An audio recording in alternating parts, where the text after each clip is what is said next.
Ladies and gentlemen, welcome back to another episode of BSing Sports here on the BSing Network, where we do a little BS and we talk a whole lot of sports. With me, as always, are my co-hosts Ryan and Tim.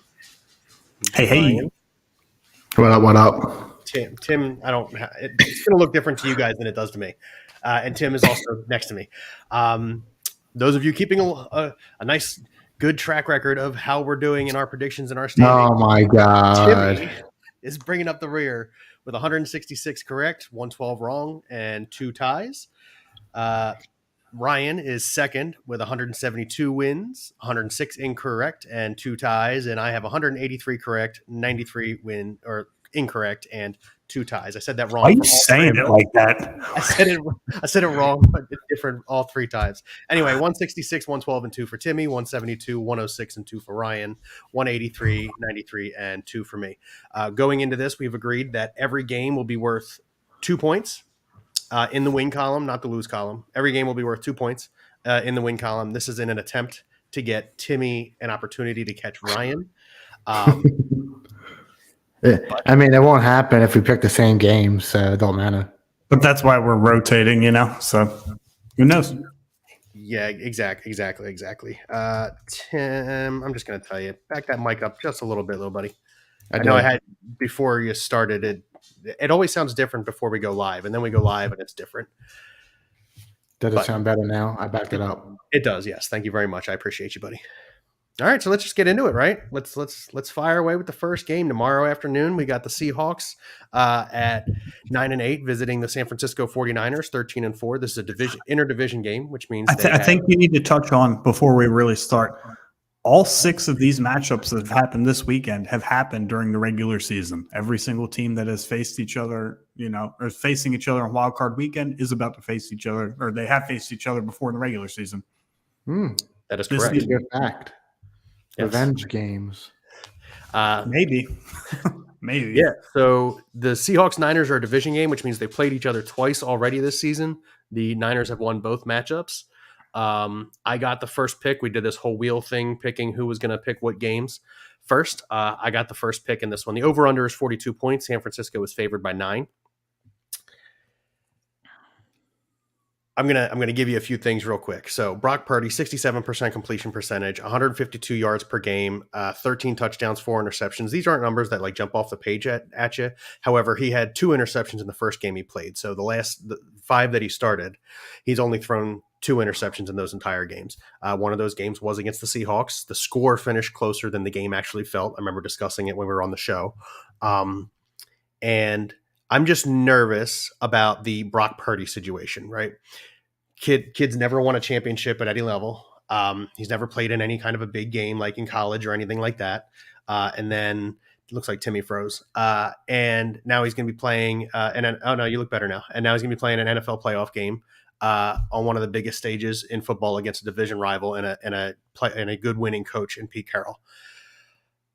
On the opposite side of the football, Geno Smith, 69% completion percentage, almost 70, 4,300 yards, 31 total touchdowns, only 11 turnovers on the season. Good numbers. Quarterbacks aren't the whole team, and I totally understand that, but everybody's going to focus on the quarterbacks. Now, I still think the 49ers win this game. However, I think it's a 3-point victory.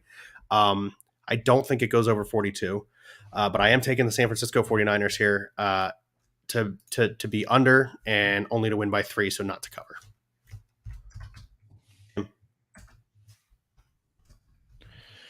So, I've been hearing a lot of facts lately on TikTok, Facebook, YouTube, Twitter, everything. Only 3 rookies ever won a playoff game, and to be honest, I would never big on Brock Purdy. So, God, Timmy's gonna start off quick trying to catch us. Listen, it's hard to beat a division rival 3 times in a year. Look at the Rams and 49ers last year. The 49ers owned the Rams last year, and then the Rams beat them to make it to the Super Bowl. It's hard to beat a division rival 3 times in 1 year. So give me the Seahawks. I'm going to ride Geno. I love it. Hopefully he does something well for me. So you guys have both touched on the point. Hold on. Over under. 42. Over. Copy that. Do you think that? Oh yeah, you picked the upset. So you guys have both touched on that it's hard to beat an opponent 3 times in 1 year. Let me sit here and tell you that that's false. There have been 23 instances in the history of the NFL that a team has played another team 3 times in 1 year. The team going for the sweep is 14-9. That's San Francisco's actually more likely to sweep them than Seattle is to win. However, the one thing that did concern me about this game, there was a red flag here for me, was that the first matchup was 27-7 all the way back in week 2, the first time they played week 1. It was week 2. In San Francisco, it was 27-7. It was kind of a blowout, wasn't even close. The second game, Bill touched on it. It was not as close as the score indicated, but it was closer. Seattle definitely closed the gap there a little bit. Combine that with Tim's information that, rookies making their playoff debuts or whatever. I'm still going to pick the 49ers here. I'm definitely not picking them to cover, though. I am actually stunned that it's a 9-point spread, given the fact that both of these teams have played twice already. Everybody seemed healthy. I haven't heard any major injuries coming from either camp. So, I'm taking the Niners. I don't think that they cover, and I do think that it goes over. I think this is going to be a good offensive game. But it wouldn't shock me in the slightest if Seattle won this game. Well, I hope they win. For what it's worth, I also am not going to be shocked if the Seahawks win this game. San Francisco's also on a 10-game winning streak. I mean, they're due for a loss. Yeah, I don't think that it's this week. I think that they're due for a loss against a better team, probably. But I have that in mind, and you'll probably be able to piece it together once we give our predictions for this round. Because I have mentally my predictions for the whole playoffs, but we're doing just this round. So San Fran's coming in real hot. Seattle's kind of, just been skipping a stone across the lake kind of deal. So I am taking San Francisco comfortably, but I'm also comfortably saying that they're not going to cover 9 points. Hey, any given Saturday, guys. Any given Saturday, yeah. Next game, Los Angeles Chargers at 10-7, visiting the Jacksonville Jaguars at 9-8. 47.5 is the over/under. Even with the announcement that Mike White is out, the Chargers are still favored by 1.5 points. Mike Williams. Sorry, what did I say? Mike White is out. You're right, because the Jets didn't make playoffs. I apologize. Mike Williams is out. The spread did not change for the Chargers. It's still 1.5. Tim, you you volunteered to take the short stick on this one. Yeah, I volunteered for this one because I was talking with the Jaguars in that little pre-meeting we had. But give me the Chargers. I think Justin Herbert, Keenan Allen, and Austin Eckler is going to field themselves up and make it to Kansas City and make that give me the Chargers to cover and to go over the spread. I don't like the coach. Doug Peterson, better coach. I'm not saying he's not. But I think Justin Herbert, Austin Eckler, and the wide receiver core for Justin Herbert is slightly better than T. Law, Trevor Lawrence, Travis Etienne, and Zay Jones and Christian Kirk. So give me the Chargers. So these teams met in – you have to do your over-under. And do you think the Chargers covered? He did, yeah. He said over and cover. So back in week 3 when these teams met, the score was 38-10, Jacksonville. That game took place in Los Angeles. Here are some of the key stats from that game. Austin Eckler had 4 carries for 5 yards. He had 8 catches for 48 yards. Trevor Lawrence threw for 3 touchdowns. He was almost perfect that game. They just flat out look better than the Chargers. Look, I don't know. Obviously, I don't know what's going to happen, right? I'm going to sit here and give you my prediction. I ain't predicting that to happen again. Like that's quite a hefty game to, quite a hefty spread. And I'm also shocked to allude to Bill's point that Mike Williams being out did not move the spread at all. This game opened up even, right? This game opened up even. So it did eventually, I think after the first 24 or 48 hours, move into the favor of the Chargers. But I'm taking the Jags. I'm taking the Jags at home. You've got one guy who essentially cost Justin Herbert his, best red zone weapon in Brandon Staley by needlessly playing too many snaps in a game that just didn't mean anything. And then on the other side, Doug Peterson's won a Super Bowl. Like he's been there before. This isn't going to be a situation of, the Chargers just have so much more playoff experience than the Jags do because they're a young team. Neither quarterback's been to the playoffs before. Brandon Staley's a first-time head coach going to the playoffs. A lot of the Chargers haven't been to the playoffs before. A lot of the Jags haven't been to the playoffs before. The Jags kind of they've been rolling a little bit though. They've gotten a bit of a groove here. I think they were 4-8 at one point, and now they're 9-8, if I'm not mistaken. So they're on a 5-game winning streak here. I'm taking the Jags. I think that hot streak continues into the playoffs. Obviously, I expect them to cover, and then I think this game goes over. I think that we see some offense from both teams. We got a comment real quick. Tim Hawkins said, wasn't Herbert hurt that game in week 3? He was. He was dealing with the rib injury, yes. However, he was on the field, so you have to assume the training staff put him on the field, assuming he could play. And that's how, if Jalen Hurts comes out and looks like crap next week, everybody's going to say the same thing. Oh, nobody cares that he's hurt. He was on the field. He should have been playing. You're right. So, yep. And I mean, Justin Herbert didn't. I mean, what did I say? They scored 38 points. That wasn't Justin Herbert's fault. Exactly. True. JR says, great content, fellas, on YouTube. Thank you so much, JR.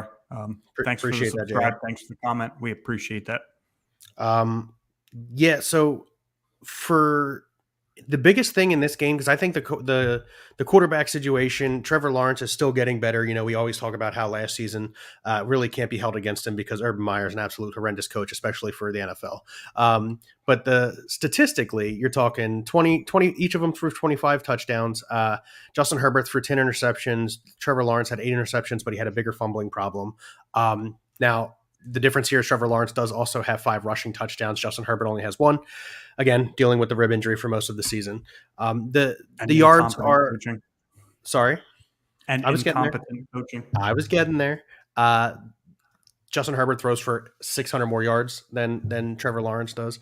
I think the quarterbacks are matched up really well. I think the teams around the quarterbacks are going to make the difference in addition to coaching. I think the Jaguars are just overall a better team on paper, especially with Mike Williams out, than the Chargers are. And Ryan touched on it head on. Timmy, you kind of touched on it a little bit.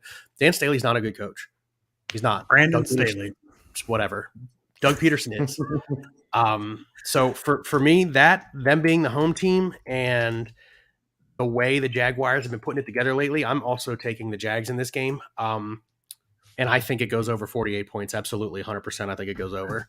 Now, while I say that the Jags are on a bit of a roll here because they are on a 5-game winning streak, they were a late fumble recovery for a touchdown away from, losing, not even being here last week. Like last week, they looked atrocious. So that's something to keep in mind. But I think as a whole, the glaring difference for me is coaching. I mean, the quarterbacks are Lawrence has kind of worked his way into that tier with his progressions this year.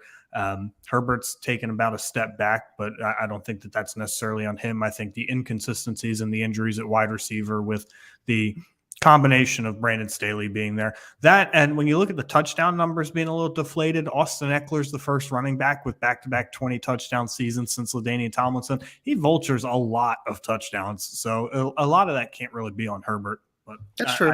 I just think for me the glaring difference is one of these coaches has a Super Bowl ring and the other one hadn't even been a head coach in a playoff game yet. So a game that I think is going to be super easy for all three of us to pick.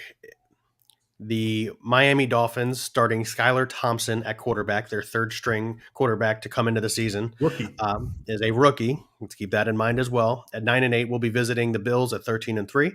43.5 is the over-under. Buffalo is favored by 13.5 points. That's a huge spread for a playoff game. I don't care who quarterbacks are playing.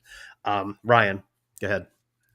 If you tell me at the end of Wild Card Weekend, when it's all said and done, that one of the two rookies advanced and it's not Brock Purdy, it's going to be mind-blowing. I am taking the Bills. I'm taking the Bills very comfortably. I'm not going for a 13.5 point spread here, but I think that the Bills can win this game very comfortably, and I think that they can put up a score here. However, I don't think they reach the over-under. I don't have confidence that just the playoff atmosphere. It's going to be cold in Buffalo. Dolphins are starting Skylar Thompson. I don't see the Bills by themselves scoring enough points. It's not going to be one of those scenarios. And we have the last two results from these games. The Bills and Dolphins played back in week 3. The Dolphins did win that game with a healthy Tua.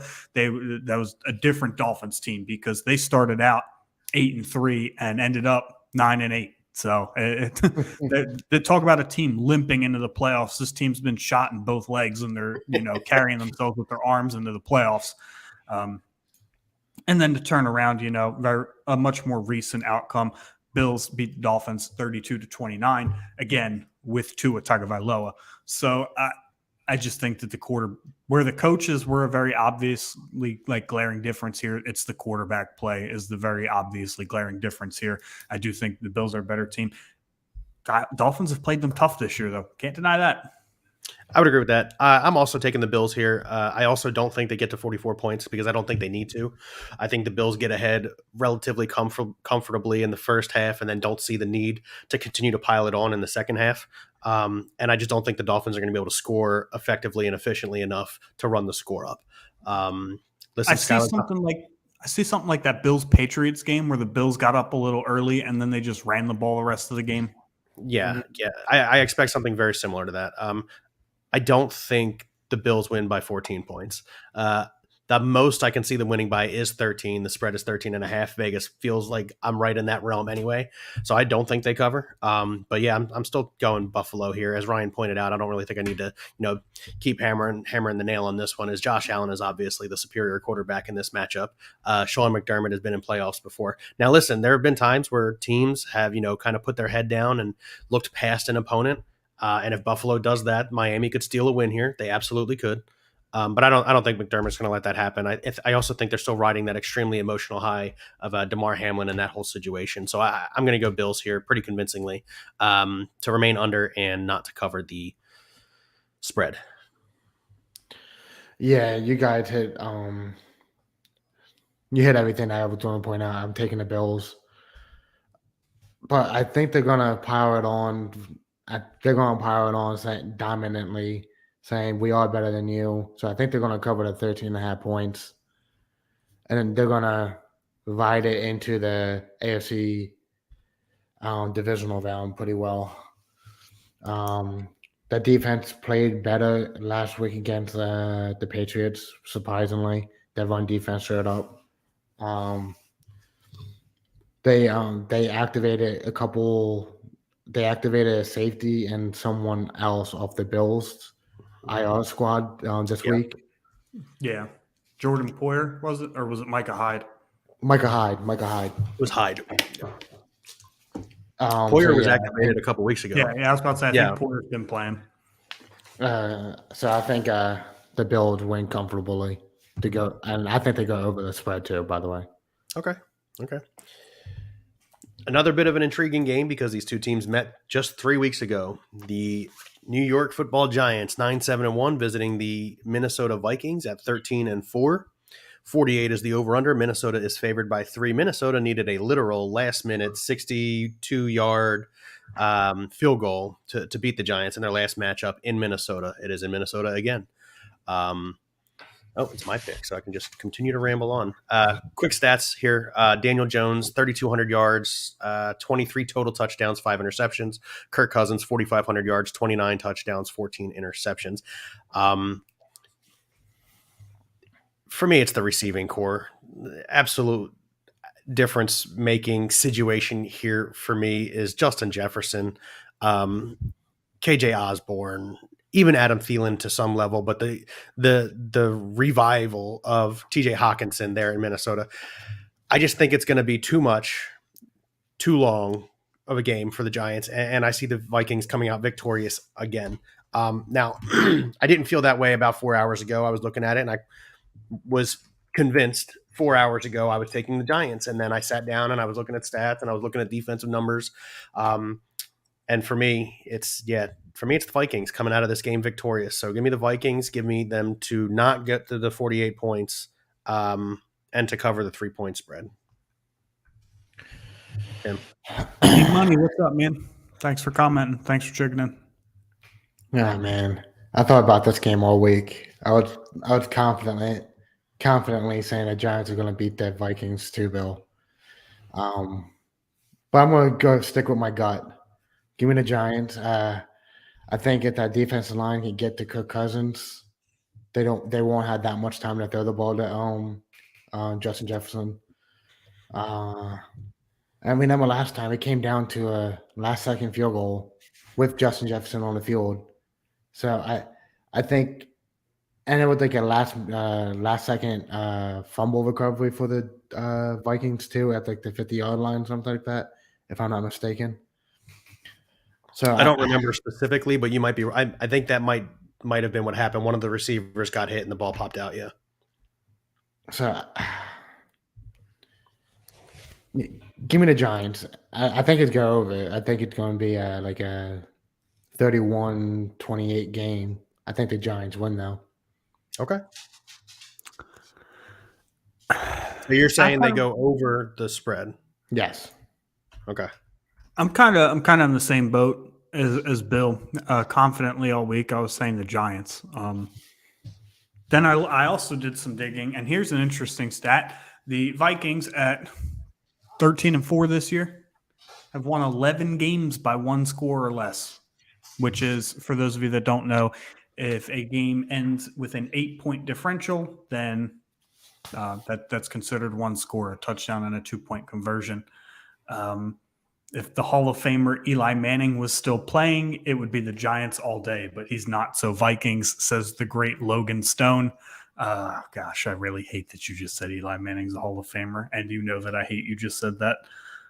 I said it. 61-yard field goal as time expired to take that game. That's what they needed. And to a team like that 3 weeks later, a well-coached New York Giants team, it's not going to be easy, but I am going to ride with the talent on this one. I do think that Minnesota is the more talented offense. I don't think that they necessarily have the talent on defense. I don't think that they necessarily care that they have the talent on defense. But here's the way that I'm evaluating the Vikings playoff run. If I don't think the team that they're facing has the capability to blow them out, I think that they're going to win the game. Because the Vikings are either winning every game by 3 points and being Super Bowl champions, or they're going to get demolished by 45 points and they're going to be on their way out the door. That's the only two ways that this is going to happen. So I think that the Vikings are better. I don't see that the Giants can blow them out this game. I'm taking the Vikings. I think that it's going to end in a very similar 27-24 fashion that happened last time.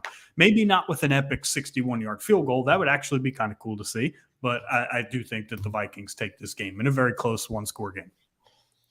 All right. I like it. Give me the over, too. The Vikings defense sucks. I got you there. Baltimore Ravens 10-7, also limping into the playoffs at the Cincinnati Bengals 12-4.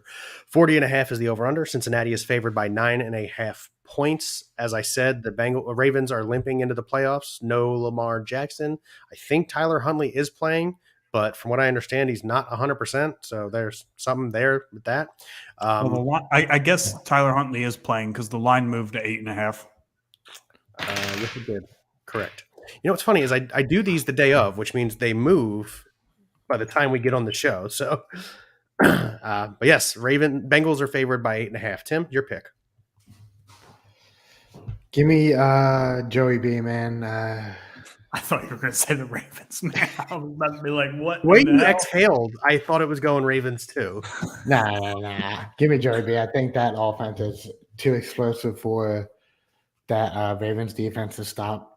It looked like last week when they played each other, the Bengals got up to a 17-0 lead and they took their foot off the gas pedal.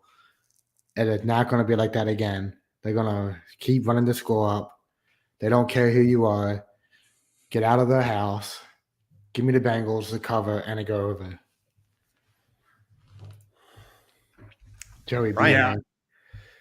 Yeah, I'm obviously also taking the Bengals. I think you would have to be a seriously wild better to, pick the Ravens to win in this game. However, anything's possible in the playoffs. Just not. No way that I would pick the Ravens in this game. I do think that the Bengals are the more explosive team. I don't think it matters who starts at quarterback. I think that they actually cover this spread. And I don't what was the over-under? 40.5. Oh, I think that they go over that. Yeah. I think they clear that with confidence. I think the Bengals kind of have a fire lit under them a little bit. They were pretty perturbed about the way that the AFC championship games being, handled. Not that they should be, because they were never going to be the 1 seed to begin with, since the Kansas City Chiefs won Week 18. But they're mad. They're, we've seen a team get mad before, as in the 2017 Eagles, and we see what that does to a team. So I'm taking the Bengals. I think that they cover. I think that they go over. I think they make a statement here to the Baltimore Ravens. And Z Money in the comments, well said. Lamar's definitely leaving. I posted a theoretical trade on Twitter. If you want to go check it out, Twitter handle is in the ticker down at the bottom there. Yeah. So I said, hold on. JR asks, is it in a contract? He has the option of leaving. No, JR. So he's actually playing on his 5th-year option. He has no contract at the end of this season. What'll probably happen realistically is the Ravens will stick him with a franchise tag and trade him, or they could just not stick him with a franchise tag and let him walk in free agency. But he is not under contract after this season ends. Yeah, I said it when he got injured a few weeks back. Ryan, I think it was just you and I on that particular show. I said, I think we just watched Lamar Jackson play his last game as a Raven. It looks like I was right. I don't think he'll be a Raven next year. I think his injury's up here. I think he's checked out from Baltimore. I think if he wanted to play, like I get PCL for him as a running quarterback is probably, a little bit more severe, but I think that this has a lot more to do with the fact that he just is done in Baltimore. I would agree. And without Lamar Jackson, the Ravens don't stand any kind of a chance in this game. They only stood a chance if he was on the field. I'm also going Bengals convincingly. The firepower on that team, Jamar Chase, T. Higgins, Tyler Boyd is still there. Joe Mixon, they just all across the offensive. They've really been good, and their defense has started to step up and play a lot better as of lately as well. So give me the Bengals. I do think it goes over the 40.5 points. I wouldn't be surprised if the Bengals get there themselves. I'm not going to lie to you. And I think they cover the 8.5 point spread. I think they win somewhere 10 to 13 points in that range. So yeah, give me the Bengals over and cover.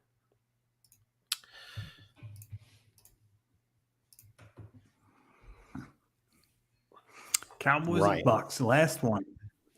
Cowboys at 12-5, visiting the Buccaneers at 8-9. 45.5 is the over/under. Dallas is favored by 2.5 points. Dallas is favored in Tampa against Tom Brady in the playoffs at 2.5 points. Ryan, if you disregard the last game because Tom Brady hardly played, he played to break some records and then sat at halftime. He's looked terrible the previous 4 games. He's got 8 turnovers in the previous 4 full games he's played. He did something that he hasn't done in 20 years, which is throw multiple interceptions in 3 straight games. Tom Brady does not look great. The Buccaneers don't look great. They don't look like a good team. We would all, as Eagles fans, love to sit here and say, oh, Tom Brady has their number, and he does. So I think that they win. Look, I think the Cowboys have fallen into the mental trap of like quarterbacks that can beat them. If you look back when they went into Green Bay and they lost to the Packers were not a good football team at that time, but because Aaron Rodgers has the Cowboys number and he owns, is a majority owner of that franchise, Packers found a way to win. The Buccaneers are not a good football team. They're not playing great football right now. Week 1, Bucs beat them 19-3.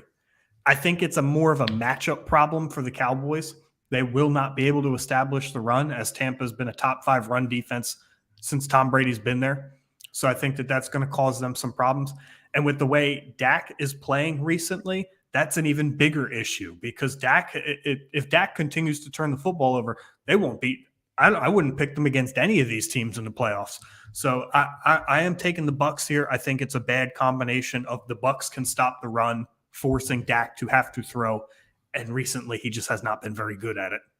There's been a lot of turnovers there. Yeah. So quick stats for you guys. Dak Prescott, 2,900 yards on the season. He missed 5 games, 23 touchdowns to 15 interceptions. Hold up. Z Money says, "Whoa, 19-3." Yeah, that was the week 1 score. The Bucks beat them 19-3. That was the game before Dak Prescott got hurt. So the Cowboys were healthy, ready to go. The first Sunday night game of the season, and they laid an egg. Dak got hurt in that game. He got late in that game, though. It wasn't like he late. got It was like 4 minutes left in the fourth quarter. Yeah, correct. It wasn't like he got injured early in that game. He played that whole game. Again, Dak Prescott, 2,900 yards. He did miss 5 games, 23 touchdowns, 15 interceptions. That's a 1.22 to 1 touchdown to interception ratio situation there. He had 5 less games than the next starting quarterback, who was Kirk Cousins, who threw 14 in the season. 5 less games. Derek Carr threw 15 as well. Him and Derek Carr share the lead. Yeah. Derek Carr played all but 2 games. So 3 less games than Derek Carr, you threw the same amount of interceptions. Ryan's right. You're not looking great. Tom Brady stats over this season: 4,700 yards, 25-9 touchdown interception ratio. He is 35-12 in the postseason. He's never lost to the Cowboys. And since 2009, do you know how many times Tom Brady has lost in the wild card round? Once, none. It is once, 2019 to the Titans. Yeah, the Titans, his last game, that pick 6. That is correct. That is the only time in the last 12 and a half years that Tom Brady has lost in the wild card round. And as such, I'm going to stick with Tom Brady. Stick with what you know, right? I am going Buccaneers on this one.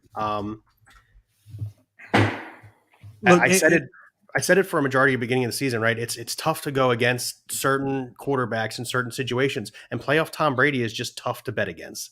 It is. I will agree with you. He hasn't looked phenomenal. He hasn't played his best football. He was going through a really bad, ugly divorce for most of the season. The offense has been dealing with a lot of offensive line injuries. These are all factors to take in when Tom Brady has one of his poor seasons. But I'm going Buccaneers here, and I think it does not get to the 45.5. I think it's kind of a close, low-scoring game. Tom Brady becomes victorious on. All right. So I've been seeing it all over Facebook. The pattern with the Cowboys record this year. They lose 1, win 4 games. Lose 1, win 2 games. Lose 1, win 4 games. Lose 1, win 2 games. That's what's going to end this weekend. Attaboy. Give me the Buccaneers confidently. I thought you were going Cowboys. I do not believe in that. I saw Tim the Tap Man talk about it the other day, and I commented on his post saying that's the most Cowboys thing that I ever heard. Dude, Doc was giving him so much shit because Doc's a 49ers fan. Yeah. I commented, I said that's the most Cowboys fan I ever heard right there. They've been doing it for years, man. The Cowboys fan. Never mind. Well, that's another thing. Tom Brady only lost once in the wild card round. That's not going to change. Tom Brady is Tom Brady, and there's nothing about it. He's the GOAT. Over his career, he's only lost twice in the wild card round. Now, usually because he's the 1 seed and he doesn't play in it, but he's only lost twice in the wild card round in his entire career. Yeah. I think it's going to be like a 20-10 game, something like that. I don't think they'll cover. Here's what it comes down to, right? Is for me is I said Brady's not playing well. 8 turnovers in 4 games. That's not Tom Brady. Like he hasn't been Tom Brady all year. Dak Prescott has been terrible since he came back from an injury. Absolutely horrendous, turning the football over at will. Which one of these quarterbacks do you think is going to turn it around in this game? Like, if I had to ask any rational fan, which quarterback are you putting your money on to turn their play around in this football game? Are you taking Tom Brady or are you taking Dak Prescott? I'm taking Tom Brady. I got to roll with Tom Brady here. Tom Brady any day, anywhere. Yeah. I got the Cowboys. Right there, yeah. Yeah, against the Cowboys. But did we pick all? We picked all the division winners, or no, we didn't. Consensusly, we picked all the division winners in the NFC. Like 2 out of 3. Man. Yeah, because that's not going to be right. That's not going to be right. I think Timmy took the Giants. Yeah, I took the Giants. That's why I said consensus. As in, like 2 out of 3 of us picked. To answer Z Money's question, yes, I firmly believe that Tom Brady will not be a Buccaneer next year. He's got a lot of dummy money on. He's got a lot of dummy money on the back of his contract that he signed so that they could keep guys like Mike Evans, bring in or keep Godwin and have Gronk on the team a couple years ago, stuff like that. But he's not actually obligated to be a Buccaneer next year. And as such, I think he does, in fact, leave. Now, if you ask me where he's going, there's a lot of rumors about San Francisco, a lot of rumors about Oakland. I don't know. Time will tell, right? But Oakland. Oakland. You're showing your age there, bud. Las Vegas is what I said. You guys didn't hear me correctly. You should get your hearing aids checked. That's like it's cheating with the records. Yeah, okay. But yeah, there have been a lot of rumors about that. I mean, we've all heard them. So I can't definitively say, oh, yeah, Tom Brady's definitely going to one of those teams. But I don't think he's a Buccaneer. I'll stand by that. Let me see how the offseason unfolds, and then I'll give you a better, more definitive answer. Yeah, I don't think that he returns to Tampa either. Where he goes, I mean, your guess is as good as mine. If I had to pick somewhere, I'm picking San Fran. I've kind of stuck by that, since the rumors of Tom Brady leaving have begun. But truthfully, it's a mystery. It was a mystery the first time when he left New England. Everybody was like, "Where's he going?" And there was 8 different places that we were speculating he would go. It's who knows, man. But I don't think he's in Tampa. I don't think that he wants to play for Todd Bowles. I think he's tired of Bon Leftwich. I think he's tired of the atmosphere down there. That's not going to happen. Yeah, he's not going back to New England either, pal. That was made by a Patriots fan. Gotcha. That's where that rumor started, was a Patriots fan. Yeah. Tim? Yeah, we talked about it on Wednesday with our podcast where we think Tom Brady was going to go. I said he's leaving Tampa Bay. If I had to give a place right now, I said Las Vegas. Where's that? Apparently in Oakland, Bill thinks. Oh, okay. Yeah. Just curious. The Las Vegas Oaklands or the Oakland Las Vegases? I think the Oakland Las Vegas is. But guys, I'm older than you, okay? My memory's starting to slip a little bit. Cut me some slack, all right? Cut me some slack. But yeah, I said the Las Vegas Raiders. Like Ryan said, he don't want to play with the head coach there. And with the whole D-Hop thing, yeah, the Cardinals giving him up. I don't think D-Hop's going to sign with the Patriots anyway. Whoa. I have a theory about where DeAndre Hopkins is going. Should I reveal it or should I hold it? We have an entire offseason of football to try and discuss without any football being played. Let's hold that for a little bit. I think he goes to the New York Giants. I see it. They got a lot of money. All right, Z Money. We're looking forward to telling you how the Buccaneers won. I mean, we'll be back here live Friday night, doing our divisional round predictions. So if the Cowboys win, you can come here and give us all the slack you want. Yeah. But you guys got anything else you want to discuss? No, man. Nice to not have to watch the Eagles this week. Real nice. Definitely. Yeah, my wife has a lot of family in this week. I'm going to do some golfing and hang out with them for the most part. We'll have the games on in the background, but it's cool the Eagles aren't playing because then I would just be sitting on the couch not listening to anybody, and that's mean. I mean, you do that now anyway. But it's necessary. It may be mean, but it's necessary. I would agree with that. Definitely. All right, are we going to the Bill Pen here? Calling to the Bill Pen? Unless Timmy's got something he wants to talk about. No. I already called to the Bill Pen, so get the hell off the mound, Tim. Call to the Bill Pen. All right, ladies and gentlemen, thank you for joining us here on BSing Sports, a part of the BSing Network, where we do a little BS and we talk a whole lot of sports. Have a good night.